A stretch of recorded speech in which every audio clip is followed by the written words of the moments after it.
Open the bonnet, identify where you would check the engine oil level and tell me how you would check the engine oil level as sufficient oil. Open the bonnet and point to the dipstick.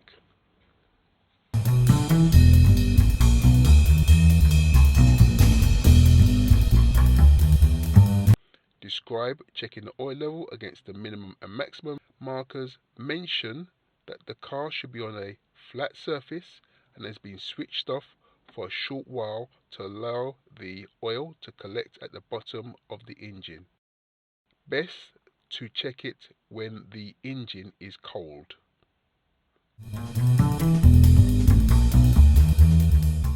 Open the bonnet, identify where you would check the engine coolant level and tell me how would you check that the engine has correct level.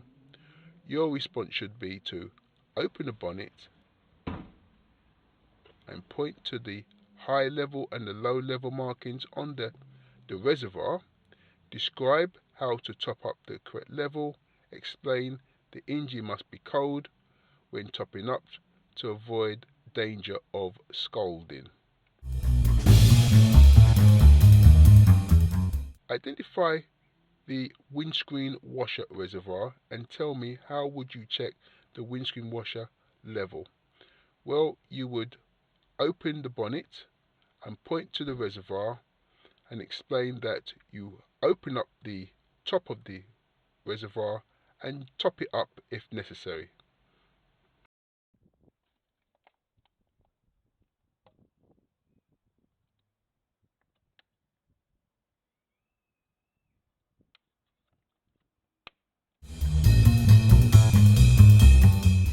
Open the bonnet, identify where the brake fluid reservoir is and tell me how would you check that you have a safe level of hydraulic brake fluid. Open the bonnet and point to the reservoir. Explain that the level should be between the maximum and minimum mark and best checked on a flat surface.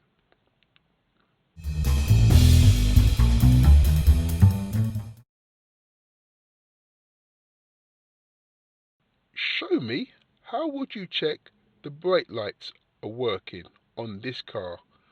Well, first you would turn the ignition on, press the brake pedal, make sure you use reflections from windows or garage doors, or ask somebody to check the lights for you.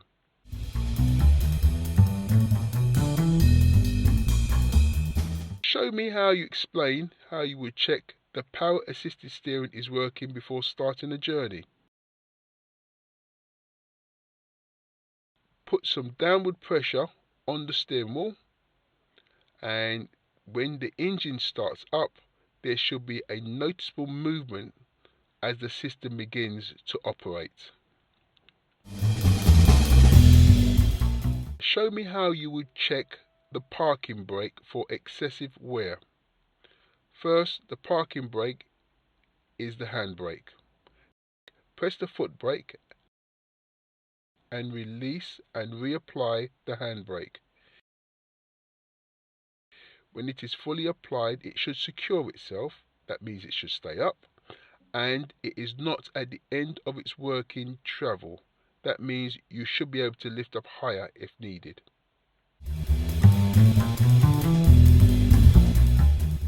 Show me how you would check that the horn is working. This can be done without the engine or the ignition on. What you would do is press the horn and make sure it comes on. Show me how you would check that the direction indicators are working. Your response should be to put on the hazard warning lights and walk around the car and point out that each indicator is working properly.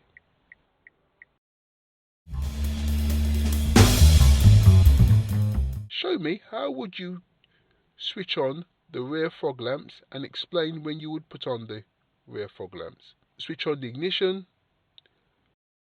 operate the dip light switch, and then apply the fog light switch which operates the rear.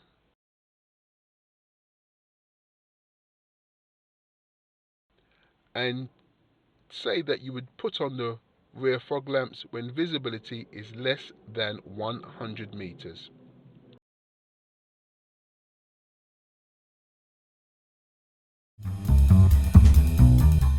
Show me how you would switch your headlights from dip to main beam, and explain how would you know the main beam is on whilst inside the car. Well, first operate the ignition switch, switch the dip lights, and push the switch forward to apply the main beam, and look on the dash for a blue warning light to inform you that the main beam has been activated.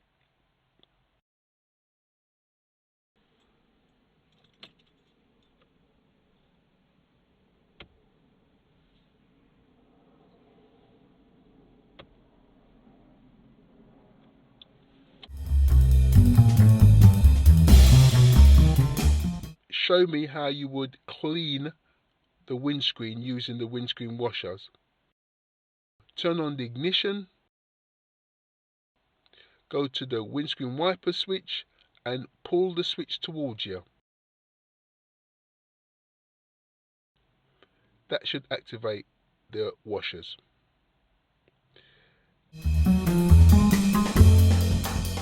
Show me how you would set the demisters control to clear all windows effectively. This should include both front and rear windscreens. You would start the engine, turn on the front windscreen demister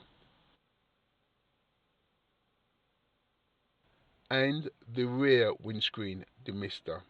That should be done while the engine is on.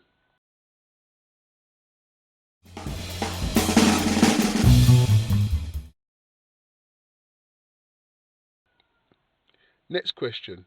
Tell me how would you check the headlight and tail lights are working. Turn on ignition and operate the dip light switch.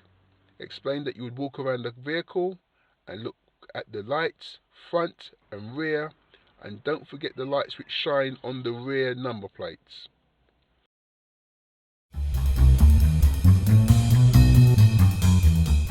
Tell me how would you make sure your head restraint is correctly adjusted so it provides the best protection in the event of a crash.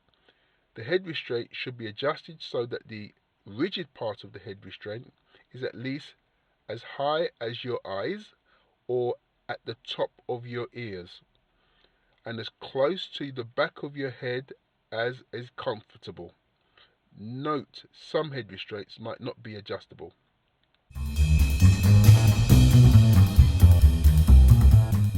Tell me, how would you check that your brakes are working before starting the journey?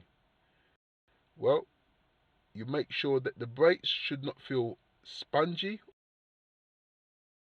or slack. And when tested on the move, the vehicle shouldn't pull to one side.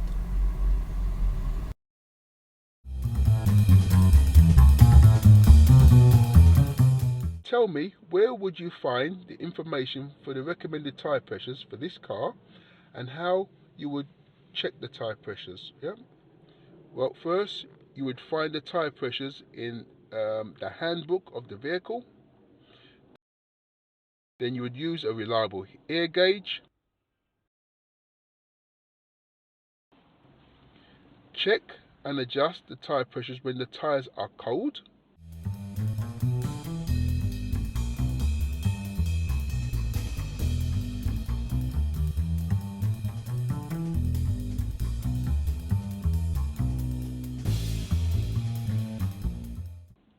Not forgetting the spare tyre as well, and remember to refit the valve caps.